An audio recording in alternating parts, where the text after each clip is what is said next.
श्री स्वामी चरित्र सारामृत षष्ठोध्याय श्री गणेशाय नम भक्तजन तारणार्थ येतिरूपे श्री दत्त भूवरी प्रकट होत अक्कलकोटी वास केला. जय जय झाले त्यांचे भक्त त्यात श्रेष्ठ स्वामी सुत ऐकता त्यांचे चरित्र महादोष जातील. प्रसिद्ध मुंबई शहरात हरिभाऊ नामे विख्यात आनंदे होते नांदत निर्वाह करीत नोकरीने. कोकणाप्रती राजापूर तालुक्यात इटिया गाव सुंदर हरिभाऊ तेथील राहणार जात मराठे तयाची. ते खोत त्या गावचे होते संपन्न पूर्वीचे त्याच गावी तयाचे माता बंधू राहती. मुंबईत तयाचे मित्र ब्राह्मण उपनाव पंडित ते करिता व्यापार त्यात तोटा आला तयासी. एके समयी पंडितांनी स्वामी कीर्ती ऐकली कानी तेव्हा भाव धरोनी मनी नवस केला स्वामी ते. जरी 8 दिवसात मी होईन कर्जमुक्त तरी दर्शनाकरिता अक्कलकोटी येईन. यासी 7 दिवस झाले काही अनुभवा न आले तो नवल एक वर्तले एका चित्ते देऊनी. हरिभाऊ आणि त्यांचे मित्र अफूचा व्यापार करिता त्यात आपणा नुकसानात सत्य येईल असे वाटले. त्यांनी काढीला एक युक्ती बोलावणी पंडिताप्रती सर्व वर्तमान त्या सांगती. म्हणती काय करावे हे नुकसान भरावे असे द्रव्य नाही आमापासी. फिर्याद होता अब्रुसी पट्टा लागेला आमुच्या. तेव्हा पंडित बोलले मलाही काही कर्ज झाले निघेल माझे दिवाळे यात संशय असे ना. तुम्ही व्हावया कर्जमुक्त यासी करावी युक्ती एक. तुमचा होऊन मी मालक लिहून देतो पेढीवरी. उभयंतासी ते मानले तत्काळ तयापरी केले तो नवल एक वर्तले एका सादर होऊनी. अफूचा भाव वाढला व्यापारात नफा झाला हे सांगावया पंडिताला. मारवाडी आला आनंदे पंडित ऐकोनी वर्तमान आनंद झाला त्या लागून. हरिभाऊ ते भेटून वृत्त निवेदन मग केले. अक्कलकोटी स्वामी समर्थ सांप्रत काळी वास करीत त्याचीच कृपा ही सत्य कर्जमुक्त झालो आम्ही. नवस केला तयासी जाऊ आता दर्शनासी. वार्ता ऐकुनी उभयंतासी चमत्कार वाटला. ज्यांनी आपले मनोरथ पूर्ण केले असती सत्य ऐसे जे का समर्थ अक्कलकोटी नांदती. तरी अक्कलकोटा प्रती येतो तुमच्या सांगाती. आम्ही पाहून या स्वामी मूर्ती जन्म सार्थक करू की. गजानन हरिभाऊ पंडित त्रिवर्ग अक्कलकोटी जात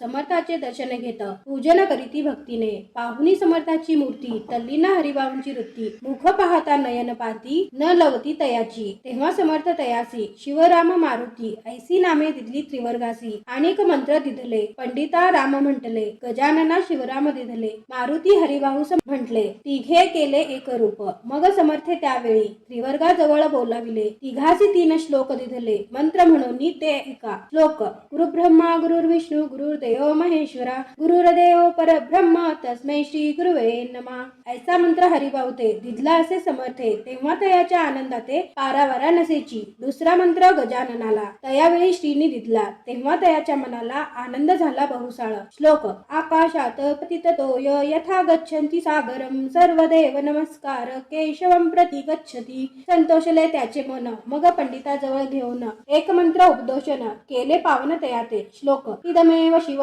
इदमेव शिवम इदमेव शिव इदमेव शिव. 300 रुपये तयानी आणले होते मुंबईहुनी. त्यांचे काय करावे म्हणून विचारिले समर्थाते. ऐसा प्रश्न ऐकोनी समर्थ बोलले त्या लागोनी त्यांच्या पादुका बनवून येथे आणाव्या सत्वर. स्वामी सन्निध्य काही दिन त्रिवर्ग राहिले आनंदाने. हरिभाऊचे तनमन स्वामी चरणी दृढ जडले. काही दिवस गेल्यावरी त्रिवर्ग एके अवसरी उभे राहून जोडल्या करी आज्ञा मागती जावया. आज्ञा मिळता तयासी आनंद आले मुंबईसी. हरिभाऊच्या मानसी ध्यास लागला स्वामीचा. व्यवहारी वर्तता स्वस्थता नसेची चित्ता. गोड न लागती संसार वार्ता चैन नसे क्षणभरी. असो पुढे त्रिवर्गांनी चांदीच्या पादुका करवून अर्पावया स्वामी चरणी आले अक्कलकोटाते. भक्तजनांचा कैवारी पाहुन या डोळे भरी. माता ठेवले चरणावरी बहुत अंतरी सुखावले. चांदीच्या पादुका आणल्या त्या श्रीचरणी अर्पण केल्या. समर्थे आदरे घेतल्या पायी घातल्या त्याच वेळी. त्या आत्मलिंग पादुका 14 दिवसापर्यंत देखा पायी वागवी भक्त सखा. दिधल्या नाही कोणाते. हरिभाऊ एके दिनी समर्था सन्निधे येऊनी दर्शन घेऊनी श्रीचरणी मस्तक त्यांनी ठेविले. तो समर्थे त्याप्रती घेऊन या मांडीवरती वरदहस्त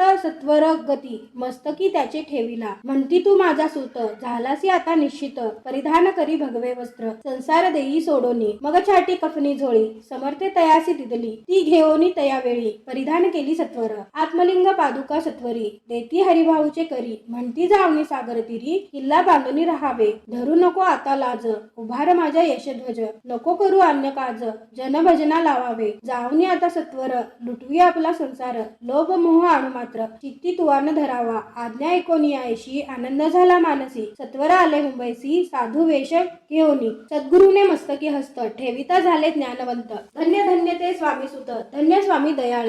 सद्गुरूचा उपदेश होता तत्काळ केली भव्यवथा उपरती झाली चित्ता षड्विकार निमाले बहुत गुरु जगी असती नाना मंत्र उपदेशिती द्रव्य प्राप्तिस्तव निश्चित ढोंग माजविती बहुत तयाचा उपदेश न कळे आत्मरूपी मन न वळे सत्य ज्ञान काही न कळे मन न चळे प्रपंची तयासी न म्हणावे गुरु ते केवळ पोट भरू भवसागर पैलतीरू उतरतील ते कैसे तैसे नव्हेची समर्थ जे परमेश्वर साक्षात मस्तकी ठेविता वरद हस्त दिव्य ज्ञान शिष्याते असो हरिभाऊने काय केले ब्राह्मणासी बोलाविले संकल्प करून ठेविले तुळशीपत्र घरावरी हरिभाऊ घर लुटविता तारा नामे त्याची कांता ती करी बहुत आकांता घेत उरव बडवणी म्हणे जोडोनिया कर लुटविता तुम्ही संसार हा नव्हे बरवा विचार दुःख लागेल भोगावे आजवरी अब्रुने दिवस काढले आपण परी आता अवलक्षण आपण काय आठवले हसती सकल जन धिक्कारतील पिशून उपास पडता कोण खावया तेच घालील अल्पवयी आपणासी बुद्धी सुचली हे कैसी त्यागोनिया संसार सुखासी दुःख डोही का पाडता संसार सुख भोगोन पुढे येता वृद्धपण मग करावे मोक्ष साधन सेवावे वन तपार्थ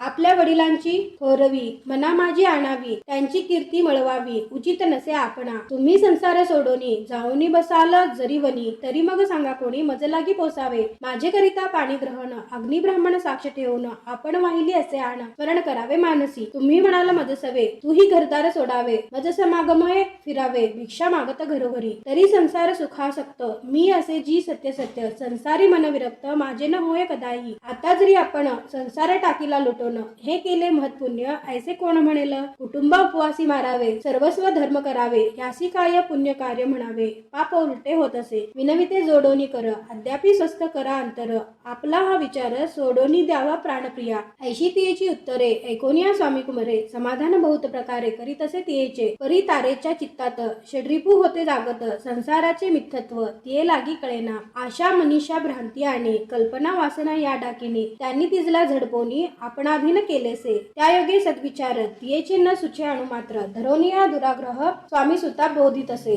षड्विकार त्यागोनी रतला जो स्वामी चरणी दृढ निश्चय केला मनी संसार त्याग करावा स्त्रियेच्या अंगावरी अलंकार तेही लुटविले समग्र तिये दिदले शुभ्र वस्त्र परिधान करावया आत्मलिंग समर्थे स्वामी सुता ते दिदले होते त्या पादुका स्वहस्ते मठा माझी स्थापिल्या कामाटी पुरात त्या समयी मठ स्थापिले असे पाही हरिभाऊ होऊनी गोसावी मठा माझी राहिले धन्य धन्य ते स्वामी सुत गुरुवाज्ञेने झाले विरक्त परिजन त्याते निंदित नाना दोष देवोनी पूर्वजन्मी तप केले त्याचे फळ प्राप्त झाले सद्गुरुचरणी विनटले सर्व फिटले भवदुःख धन्य धन्य स्वामी माऊली सुतावरी कृपा केली त्यांच्या करुणेची सावली विष्णू शंकरावरी असो इति श्री स्वामी चरित्र सारामृत नाना प्राकृत कथा संमत सदा भाविक भक्त बरिसोत षोडशाध्याय गोडाहा श्रीरस्तु शुभम भवतु अवधूत चिंतन श्री गुरुदेव दत्त श्री स्वामी समर्थ महाराज की जय।